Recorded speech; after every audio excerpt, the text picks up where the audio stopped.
Hello and welcome to my channel where we make gourmet tasting cakes using a box mix. And I'm so excited because in a few days my favorite season is upon us. That's right y'all, it's about to be fall. Today I have decided to make a cake for all you fall lovers out there. I wrote a big list of every flavor I thought of when I think of the fall season, and then I combined a lot of them together to make what I call the Autumn Bliss cake. So put on those sweaters, make some hot chocolate, and get comfortable while we make something boxed, but better.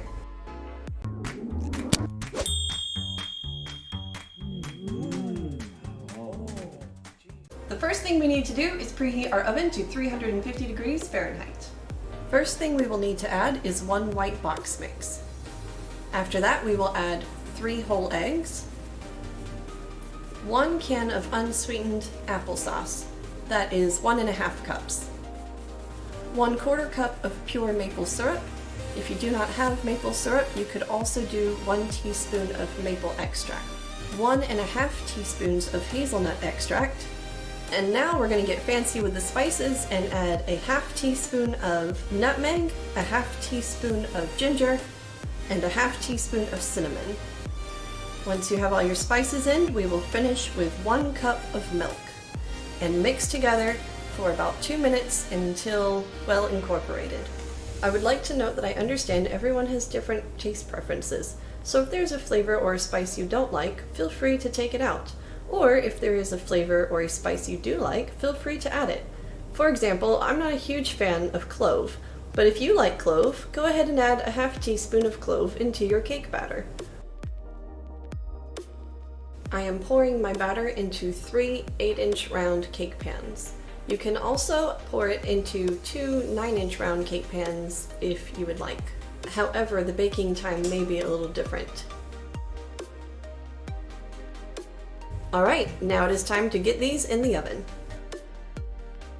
I want to make an icing for our cake that is going to taste like it's just wrapped in a hug of fall flavor. And so I have made an absolutely blissful cinnamon and brown sugar buttercream icing. Let's get started. In a large microwave safe bowl, we are going to melt together 1 stick of unsalted butter and a ½ cup of brown sugar. You do not have to pack the brown sugar down. It is very important to melt it because this will help the brown sugar to dissolve in the butter so your icing does not have a grainy texture. After you melt it in the microwave for about 30 seconds, stir it together and then add 1 teaspoon of vanilla extract and 1 teaspoon of cinnamon. Now we are going to mix this with our hand mixer for about 3 minutes.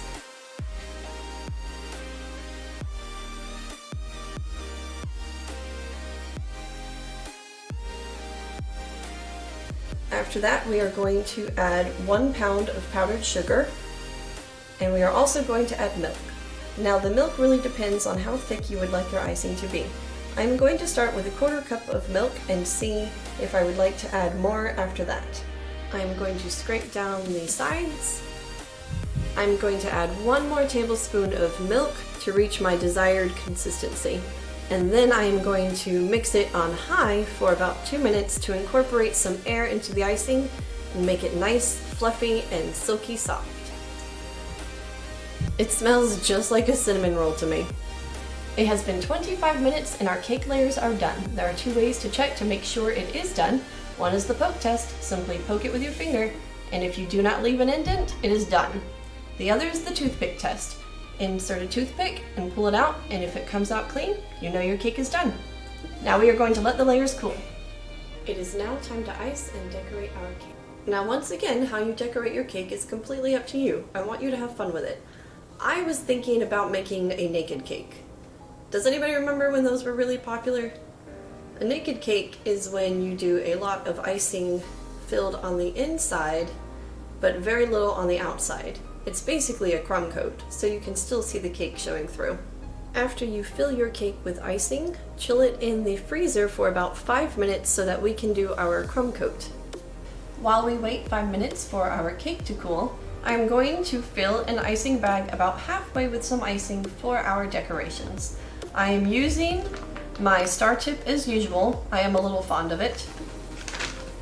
Once again, if you do not have a star tip, you can just cut a hole in your bag and let it be a round design instead. Be sure to give it a twist and hold it in your thumb and 4 fingers when we ice it. If you leave buttercream icing exposed to the air, the top will start to dry and get what we call a crust. To prevent this from happening, put it in an airtight container or simply put some plastic wrap directly over the top. Now that our cake has chilled, it is time to ice it. We do not need to shave off the edges for this if you are doing the naked cake decoration look. The unshaved edges will actually make this look even better. Using your knife or your decorator spatula, we are just going to thinly ice the cake. Remember, we want the layers to poke through a little.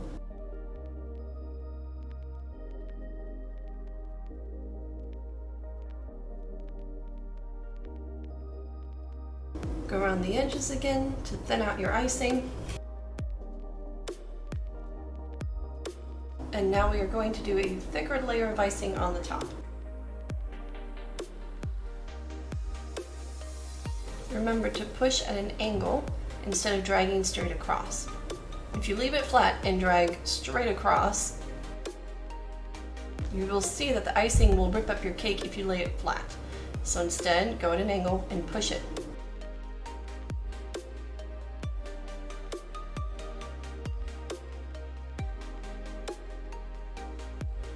Using the tip of your knife or your spatula, push slightly into the icing and wave back and forth to give it a very nice design.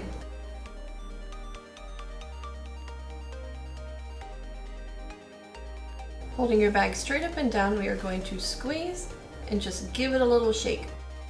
And then stop squeezing and pull away. We're going to go to the opposite side and do the same thing.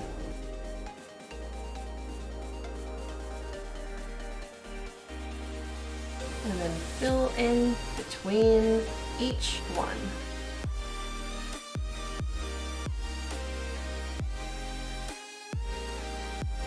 I am sprinkling some cinnamon and sugar on top of the cake. I used organic cane sugar because it is larger and granule and makes it a little more eye-catching.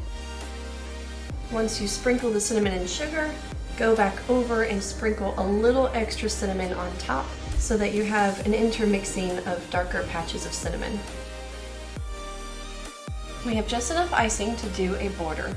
Hold your bag at a 45-degree angle at the bottom of the cake. Gently squeeze until it builds up and then slowly release your squeezing pressure as you pull down. This is called a shell. To make the next one, go just a little behind it and do the same thing. Let the icing build up and then slowly release your pressure as you pull down. Continue to do this until you make your way all the way around.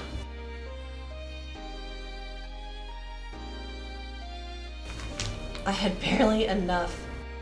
I literally had to shove my finger into it to get the last bit out. Look at that. For the decoration, I have soaked some apple slices in lemon juice and then gave it a sprinkle of cinnamon and sugar. I did not have an apple that was small enough, so I ended up cutting my slices at an angle to make them appear smaller in size.